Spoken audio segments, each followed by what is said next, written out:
Jésus qui revient, Jésus qui revient, Jésus qui revient, Jésus qui revient, Jésus qui revient, Jésus qui revient, Jésus qui revient. Le Seigneur revient,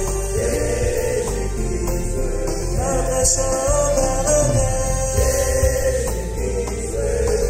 Jésus qui revient, notre Rédempteur revient, notre Dieu Sauveur revient.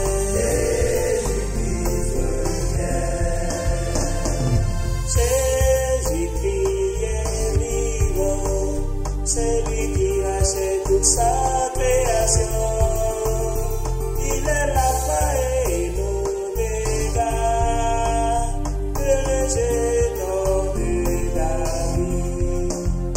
Jésus qui est la parole de Dieu, qui nous donne la vie éternelle, qui nous accorde la grâce de Dieu, la grâce qui n'est pas immersible. Alléluia. Hosanna. Jésus qui revient, notre Dieu Sauveur revient, Jésus qui revient, il nous donne la délivrance, c'est en lui nous avons la paix, la grâce indéfallible céleste, Jésus qui revient, notre Sauveur revient, et notre Rédempteur revient, et notre Sauveur revient.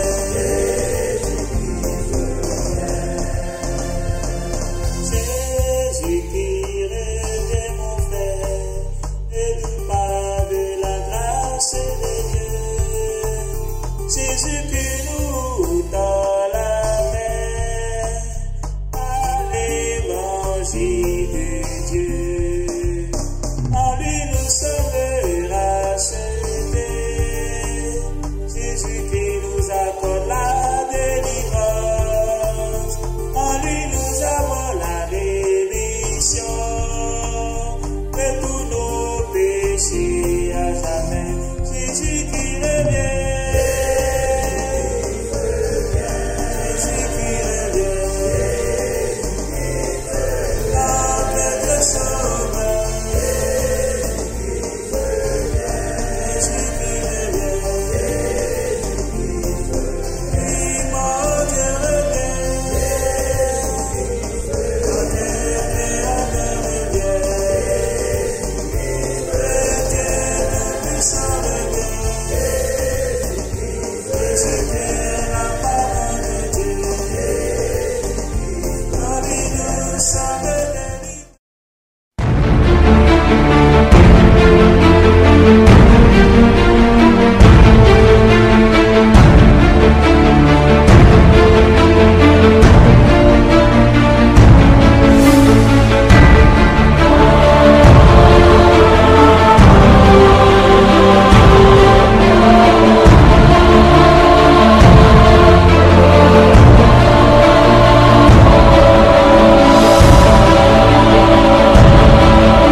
Vous avez parlé du lobby Tanto della lobby gay. homosexuel. On écrit beaucoup sur ça.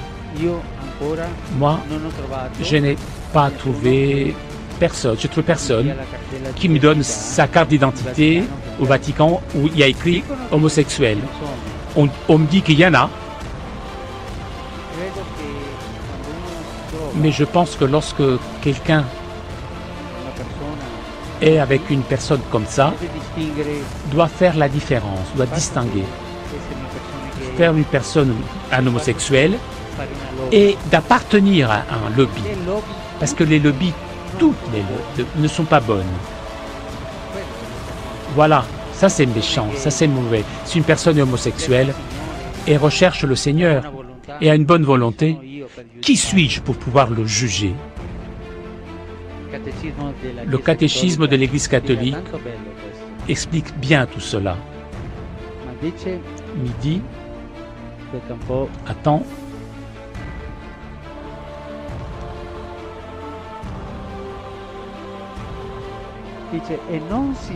on ne doit pas les marginaliser, ces personnes. Doivent être intégrées dans la société. Le problème, ce n'est pas d'avoir cette tendance. Non, nous devons être frères.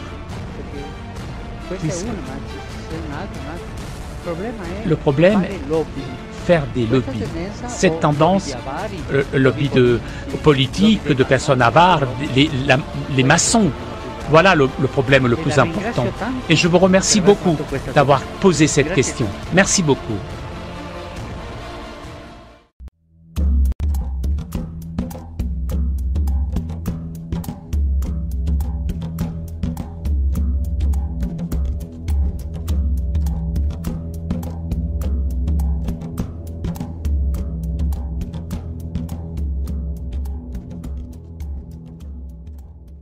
Que la paix de Jésus-Christ soit sur vous tous.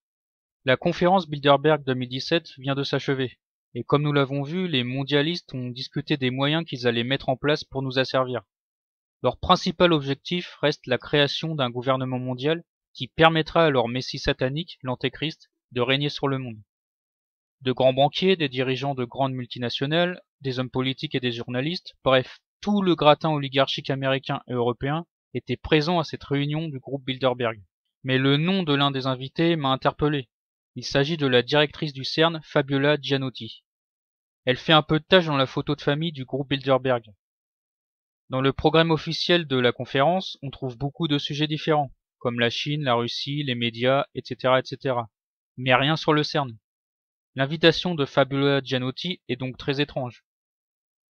Il y a un programme officiel, mais il est évident que l'élite mondialiste a parlé de bien d'autres sujets, et la présence de la directrice du CERN le prouve. Que faisait une scientifique du CERN au milieu des loups de la politique et de la finance? Jamais auparavant un directeur du CERN n'avait été invité à la conférence Bilderberg. Pour quelle raison cette femme a-t-elle été invitée? C'est ce que nous allons tenter de comprendre dans cette vidéo. D'abord, qu'est-ce que le CERN? Les initiales du mot CERN signifient Conseil européen pour la recherche nucléaire. C'est donc une organisation européenne créée pour la recherche dans le nucléaire. Cette organisation est aussi appelée Laboratoire européen pour la physique des particules. C'est le plus grand centre de physique des particules au monde. Il est situé à quelques kilomètres de Genève en Suisse. Ce centre abrite le plus grand accélérateur de particules. C'est un gigantesque tunnel en forme d'anneau dans lequel on envoie des particules à pleine vitesse, augmentant ainsi leur puissance. Celui de Genève mesure 27 km de circonférence. À 100 mètres sous terre, les particules sont lancées à une vitesse proche de celle de la lumière en sens opposé avant d'entrer brutalement en collision. Quand elles se rencontrent, leur collision permet d'observer de nouveaux phénomènes microscopiques. Grâce à des détecteurs géants comme Atlas ou le CMS, on peut alors découvrir de nouvelles particules élémentaires. Et c'est le cas du boson de Higgs, aussi appelé particule de Dieu, découverte en 2012. En gros, cette particule de Dieu porte bien son nom, car elle est le ciment ou la colle si vous préférez, qui permet à la matière de se créer. Sans cette particule, rien ne pourrait exister. C'est donc une découverte capitale, l'une des plus grandes de l'histoire de l'humanité. Mais les scientifiques, en découvrant cette particule, ont aussi montré leurs limites, car ils se trouvent à présent devant un mur. En effet, ils sont incapables d'expliquer ce qui a pu créer cette particule ni prouver son origine. Bien sûr, si on est croyant, on peut tout simplement répondre que cette particule vient de Dieu, et que son esprit infini est à l'origine de tout. D'ailleurs, de nombreux scientifiques, lorsqu'ils arrivent au bout de leurs recherches et qu'ils ne peuvent plus rien expliquer de manière rationnelle, reconnaissent qu'il existe une intelligence supérieure. Car le hasard ne peut pas être à l'origine d'une création aussi complète. Les expériences du CERN permettent donc à l'homme de se rendre compte à quel point son intelligence est limitée face à la connaissance infinie de Dieu. L'homme touche le divin du bout des doigts sans parvenir à le saisir.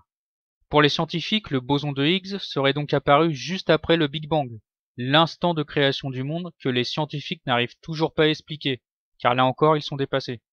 Ok, c'est bien joli tout ça, mais ça n'explique toujours pas la présence de la directrice du CERN à la conférence Bilderberg.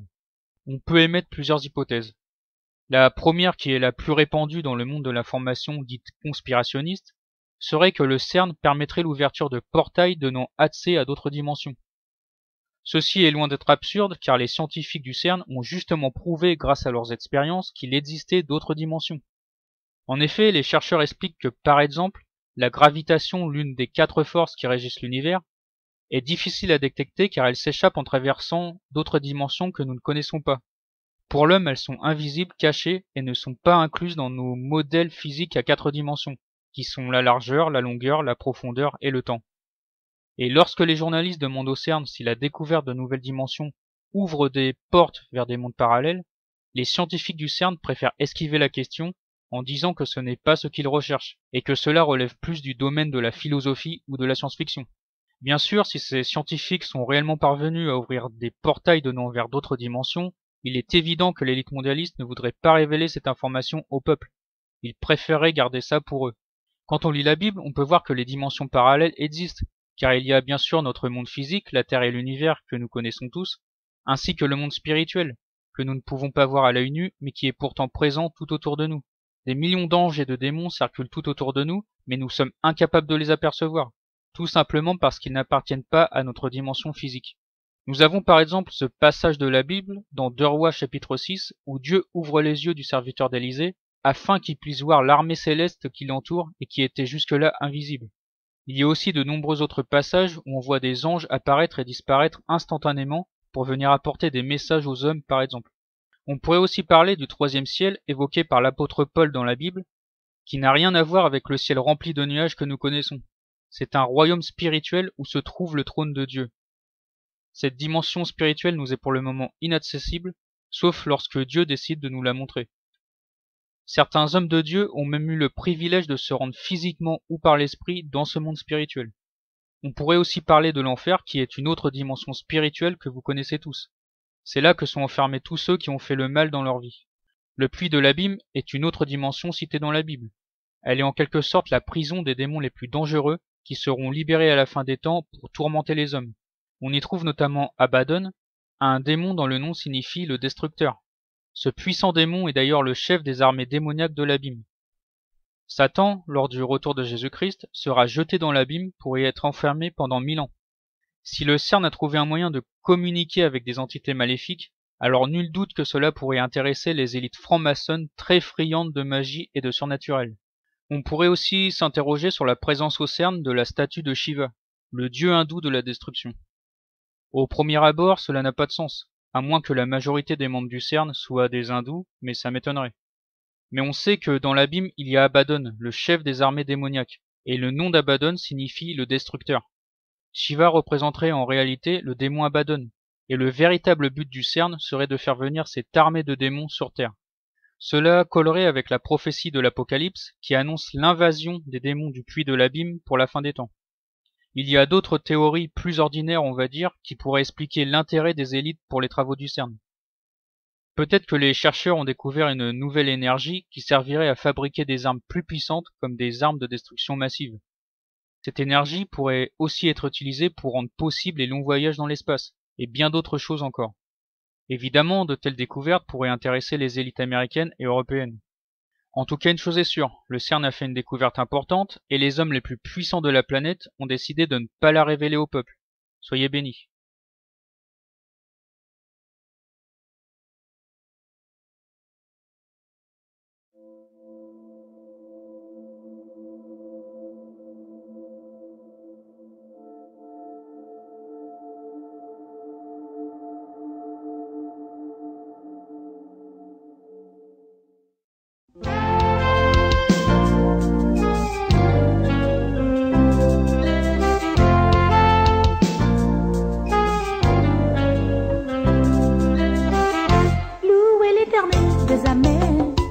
l'Éternel est grand, car sa bienveillance durera toujours.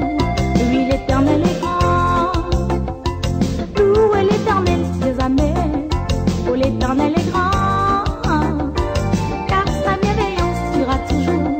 Oui, l'Éternel est grand.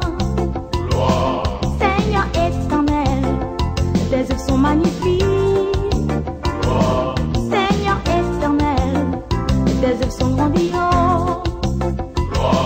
Seigneur éternel, tes œuvres sont magnifiques. Seigneur éternel, tes œuvres sont grandioses. Voici, il a fait les cieux et la terre. Rien n'est comparable à sa grandeur. Voici, il a fait l'homme et la femme. Reçois jamais la louange. Louez l'Éternel des amers, oh l'Éternel est grand, car sa bienveillance durera toujours. Oui, l'Éternel est grand. Louez l'Éternel des armées, oh l'Éternel est grand, car sa bienveillance durera toujours. Oui, l'Éternel est grand. Seigneur éternel, tes œuvres sont magnifiques. Seigneur éternel, tes œuvres sont grandioses. Seigneur éternel, tes œuvres sont magnifiques. Seigneur éternel, tes œuvres sont grandioses. Voici pour sauver l'homme pécheur. Tu l'aimes, tu donnes à ton Fils unique. Voici tes rachetés iront vers toi. Vivra jamais dans la félicité. Louez l'Éternel des armées, oh l'Éternel est grand, car sa bienveillance durera toujours. Oui, l'Éternel est grand. Louez l'Éternel des armées, oh l'Éternel est grand, car sa bienveillance durera toujours. Oui, l'Éternel est grand.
je me réclame de toi.